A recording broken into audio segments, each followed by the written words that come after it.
Hello. I very recently started doing outreach, and even though as a complete beginner, I'm not very good at it yet, I decided to record myself so that I can watch it back because I figured that that's one of the best ways to improve. Choosing to actually upload this to YouTube was a slightly more challenging decision because ultimately I'm not all that pleased with how I did. But as I was watching it back, I realized that it might be useful or maybe even valuable to other people to see somebody trying this for essentially the first time. Basically, I'm creating mini case studies out of my outreach attempts and then sharing them with you.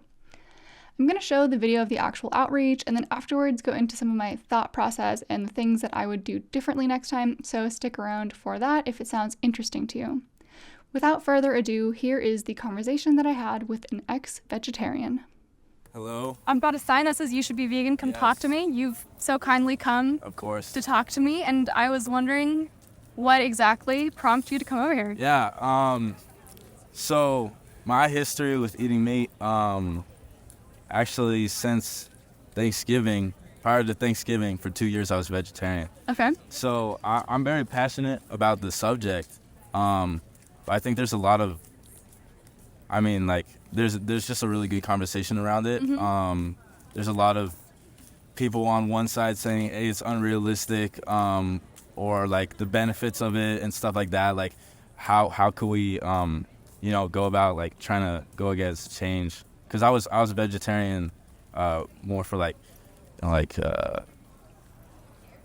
more social reasons, like trying to stop climate change and stuff like that. And Okay. I feel like, I don't know necessarily if that's what you're getting at or. Okay, so I guess I'll start by defining veganism. So veganism is a moral and ethical philosophy that basically says animals, non-human animals, are not ours to use, exploit, or commodify for any purpose, including like food, clothing, and entertainment. So the climate change and like the diet aspect of it, that's kind of more of a secondary thing. So the primary goal of veganism is to basically end animal exploitation and animal use. Yeah. That's dope. Dude, I think that's super important. I think the issue, and not even an issue, right? Just like kind of something that I'm confused about with this whole like conversation is like how we go about making change, right? Okay. I feel like it's a uphill battle, right? Yeah. And I don't know necessarily like how. I think a lot of people are discouraged when having this conversation or, attempting to do something or making that change in their life because it feels like we're not able to make change. You know what I mean? Yeah. It's everyone's doing, or if everyone's doing their part on an individualistic level, like together as a society, we could do something. But it's pretty discouraging just like being, by yourself and thinking like, oh, I'm like vegan or I'm not trying to take part in these like animal products and stuff like that, but then turning around and seeing like everyone else do it, so it's like, dang, like how do I stay motivated, or at least how do I like make change with that, Yeah, so the social aspect is a kind of a tricky one when it comes to veganism, because as you kind of mentioned, the vast majority of people are not vegan, and they're not even vegetarian, right? So what was it that eventually stopped you from being vegetarian in the end? I was going through some dietary problems, kind of like really revolving around like eating habits and some bad eating habits. So I started working with a dietitian here, and it was then when they suggested, hey, you should maybe incorporate meat back into your diet. But like once I'm like done with that stuff, I plan on going back to being vegetarian at least, you know what I mean? And then like being vegetarian isn't a more of a short-term thing where I want to like long-term, make that jump to being vegan and stuff like that. So something that I would recommend is, have you looked into a lot of like vegan nutrition stuff? Like, is that something you've kind of immersed yourself in? Not much. Okay, because that can be really helpful in addressing some of those nutrition concerns. But the thing that I recommend most of all is kind of understanding what the animals go through. So there's a documentary I want to recommend to you. It's called Dominion. And we'll write it down. Yeah. Do you want to do it now? Yeah. Okay, perfect. Amazing, Yeah, so it's actually free on YouTube, which is really handy for that one. So it's literally called Dominion. And if you want to like put Dominion veganism or whatever at the end, but it's 2 hours long. It's a picture of like of a baby cow on a black background. So it's 2 hours long, and it's pretty brutal. I'm not gonna lie, because what happens to them is pretty brutal. But I think that is what a lot of vegans cite as like the thing that helps keep them vegan, is that when you're like experiencing some of that hardship, like, oh, you know, like I'm having a harder time finding something to eat, or, you know, there's some social isolation here, like you go back into your mind and you remember like what the cow would have been going through, you know, and you just like recognize that the degree of hardship that you're facing doesn't even compare to what they're going through. So even if it's uncomfortable, I highly recommend taking the time to watch through that, because that is like the thing that really helps just cement it. Yeah. And there's actually another documentary. It's a little harder to find these days, but it's called Game Changers. And that one's about nutrition and athletes. So even if you're not an athlete, it can still show that like, oh, if these athletes can function on what is a vegan-friendly, plant-based diet, then, you know, most people can too. It's been declared that a plant-based diet can be healthy for any stage of life. So even athletes, you know, children, old people, etc. So it can just take a little bit of shifting your mindset, because like, you know, we have these eating habits, right? Yeah. And like, what do you think is your main source of protein? Main source of days? protein these days? Yes, I'm switching away from vegetarianism. I don't know. Like steak, I guess. Steak? Yeah, unfortunately. I feel so bad right now. See, hold on to that bad feeling. Yeah, and then yeah, next time you go to the grocery store, don't go to the steak section. Yeah. Go to the frozen section. Often has good options like Impossible meat. Yeah. Tofu also. Tofu. Do you like tofu? I love tofu. You love it? I love it. Amazing. So just start experimenting with tofu. It's a far healthier source of protein than steak is anyways, and nobody has to die for it. Yeah. So Yeah, that's it's pretty awesome that nobody, you know. kind of a win-win. It's a win-win, absolutely. So is there anything else so like nutritionally, like you already want to switch to veganism? As soon as possible. I think like the way a lot of people take it, and maybe like for me it was like when I first went vegetarian 2 years ago, I just did it. Like I just did it. You know what I mean? It was over a day. I didn't do much research, so of course I had my like mess ups and stuff like that. But like just one day I was, you know, eating meat, and one day I was vegetarian. And I don't know, maybe it's like a mental thing, but it's like it feels so much harder to give up like the animal products, even like, you know, like cheese and like eggs feels harder to give up than meat. And then I don't know, there's that also thing where I'm like in my head I'm like, well, you know, if it's like free range or they're like treated well, like morally I feel less bad about that than like something so like blatant, like when making that switch to just like no meat. It's like, oh, you're not killing anything, so it's like, you know what I mean? But yeah, I was a vegetarian for 9 years actually before I was vegan, so this is all very familiar to me. I know exactly where you're at. And so you mentioned so the feeling less bad about the eggs and the dairy, right? So a lot of people don't know that for eggs, baby chickens, do you know that they actually get killed for it? I didn't know that. Okay, so what happens is the chickens who lay eggs are a specific breed of chicken, that they're not the meat chickens. And so, of course, only female chickens lay eggs. So at the first day that they're hatched, if they're a male chick, they get thrown into like a macerator a lot of the time. So they just get blended alive when it's terrible. That'll be in the documentary. Brace yourself. Like the little chirping sounds literally tear me. Literally tear. I never wanted to eat an egg again. Like seriously. And then the chickens who do lay the eggs, the female ones, they get killed. I think it's around like 18 months, 2 years, because their egg production slows down and they're no longer valuable enough to keep around. And then for milk and cheese, the cows actually have to be made pregnant to create milk. And then the baby cows are taken away from them, otherwise they drink the milk. So unlike the baby cow is born, the cows are forcibly impregnated. It's a really terrible process all around. And then like the cows like scream for like their babies like being taken away from them, and they like sometimes get used for like veal or like leather. So eggs and dairy, I did the exact same thing as you. I was like, I'm not eating the meat. The animal technically doesn't have to die for it. And so I was like keeping my head in the sand. but it's better on the other side because Yeah. it's way more in line with my values, and I just like feel way better about it every single day. For sure. Mm-hmm. Not to change the topic too much, but kind of related to this stuff. I'm big into fashion. Oh, yeah. I really like so like just like clothing and stuff like that. Mm-hmm. How would you kind of traverse that whole, you know, like animal products and clothing and stuff like that? Mm-hmm. Do you have a strong opinion on like secondhand clothing, like stuff that isn't directly profiting, or like giving money to these organizations that make that type of clothing?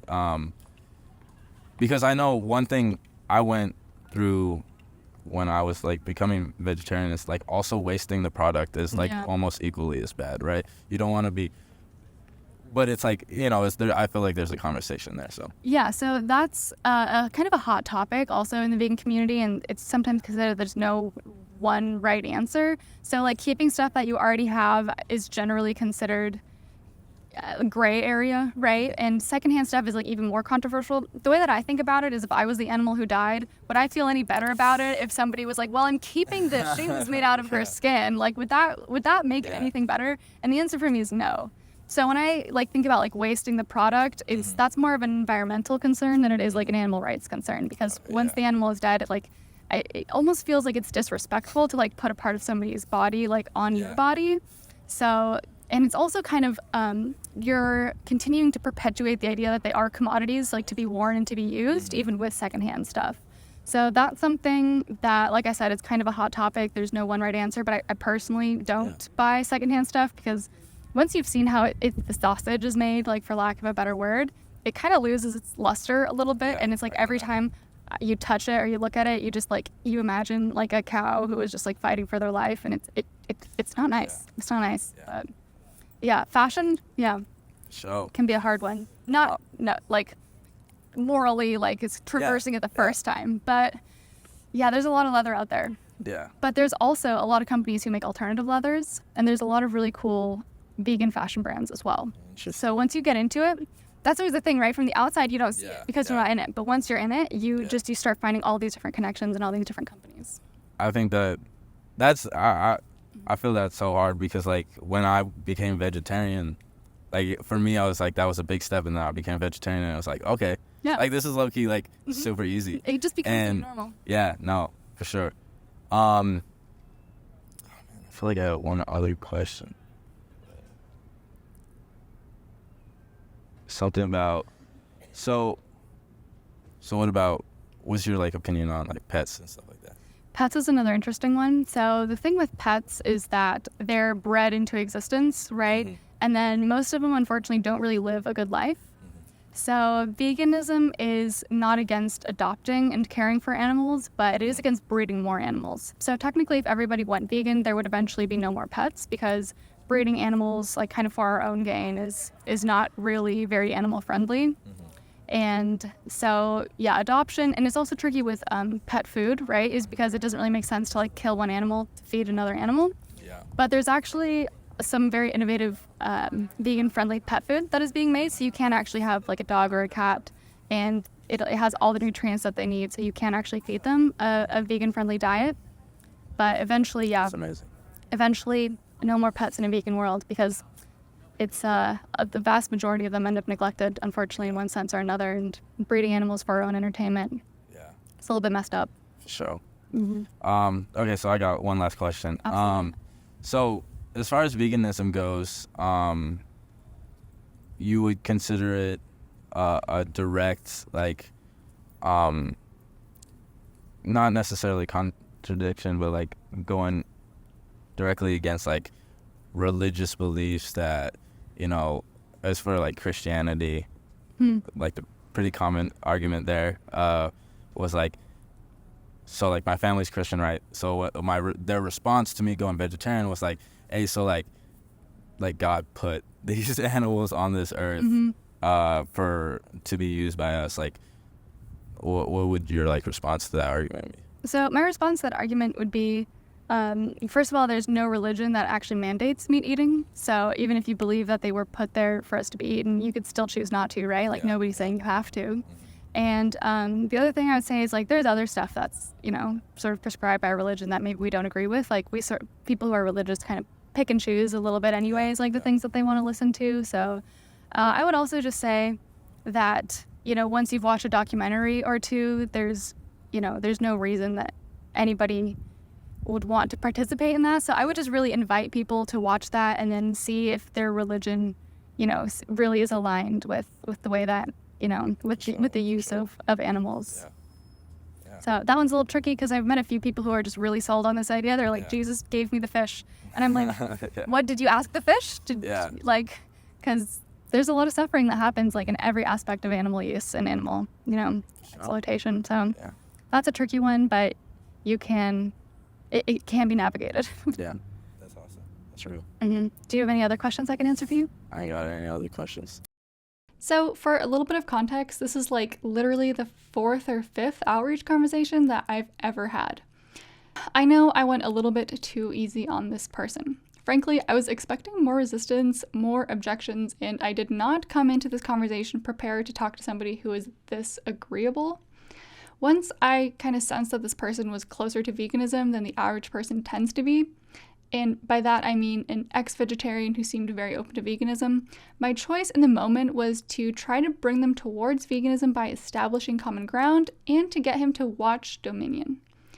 Even though in the beginning he said that he went vegetarian for more like social reasons like climate change, he later mentioned feeling more comfortable eating eggs and dairy because he believed no animals died for those products, which to me implies that he hasn't seen any, or at least not very much, documentary footage like Dominion, and also does have some ethical concerns with animal exploitation. I personally believe that people who go vegetarian without seeing much or any slaughterhouse footage, just on the principle that killing animals for food is wrong, are some of the people who are most likely to go vegan once they actually engage with it a little bit more deeply. Right at the beginning, he brought up concerns about being vegan, like social isolation and feeling like individual action is pointless, and unfortunately this got lost in the conversation and I did not end up addressing these points. When I asked why he stopped being vegetarian, I was expecting him to cite the social struggle and the feeling of futility as the reason and lead into it that way, but unfortunately, when he didn't, I accidentally let those points fall to the wayside. I hadn't really considered that other people may be struggling with feeling socially awkward too, and may not feel comfortable pushing points after they'd already come up before, so I'm not totally sure if he didn't bring these points up again because they weren't actually that important to him, or he just felt uncomfortable with bringing them back up. I also wish I'd asked more about what motivated him to go vegetarian in the first place and maybe explored that a little bit more deeply. I'm glad that he brought up the meat versus eggs and dairy thing because I think that a lot of people really don't know or face up to the fact that animals also die for those products and not just for meat. A big thing that I learned from this is that I need to actively focus on asking more questions, which is actually something that I had set as an intention going into this, but it is a lot harder than I expected to keep tabs on everything they've said, come up with good ways to respond, and also find a way to introduce that information in the form of a thoughtful question. I figure this will get easier with time, but my mind can be a little fast-paced and a little bit scattered, and especially so in this new stressful situation of talking to a stranger on the street about what feels like honestly a pretty high-stakes topic. When he mentioned fashion, I wish that I had zeroed in more on what parts of fashion he was actually curious about and answered more actual questions that he had rather than just doing like an info dump. I also don't know why I keep saying it's tricky or some form of that. I don't even like enunciate the word well. I don't think I say this in regular conversation, and I recognize that it's basically worthless filler that's more confusing than anything. I am planning on saying that less going forward, so I hope I can succeed. Also, when I got to the end of explaining something, I wish that I had turned the mic on him and asked, "So what do you think of that?" more often, and then let him talk more. I am not happy with the percentage of time that I'm talking versus him. In future conversations, I'm also going to try to breathe more instead of rambling in between sentences and points like I kind of did here. Finally, we got to the religion argument. And this topic honestly stresses me because I don't really know the arguments against God gave us these animals to eat. Religion is inherently irrational, and I didn't really know how to address his concerns about his religious family, other than pointing out that no religion mandates eating animal products and that People already kind of pick and choose from religions in whichever way suits them already. If you have any tips for how to address this, I would really appreciate hearing about them in the comments. Once this point fizzled, I didn't have a clear way back into the conversation, so I just kind of let it draw to a close. Even though I felt like there was more to be said, I didn't really know how to get back to anything meaningful, and honestly, I'm really not functioning at full brain power under these circumstances yet. I also wish that had closed a little bit stronger, like saying something along the lines of, until you go vegan, animals will continue to be exploited and killed on your behalf, and maybe had like a little bit more of a call to action, like asking him, if he was going to go vegan, what his next steps for going vegan were, or something like that. My closing thoughts are basically that it is pretty easy to do armchair activism, quote, but actually coming face to face with people and being in the moment is a very different situation. But I am looking forward to getting better through practice and doing many more of these conversations. I figure even if I didn't do as well as I'd have liked to, being out there still brings veganism into their consciousness, and at the very least, that is better than nothing. Overall, I'm trying to not be too hard on myself because I think it's unrealistic to expect myself to be perfect at this the first time or even the first 20 times that I try this, and I can just hope to get better over time. Thank you for watching. I hope this was valuable or at least somewhat interesting to you. I hope that it inspires you to also get out there, maybe with your own sign. And as always, eat fruit and don't multiply. And I will see you in the next video.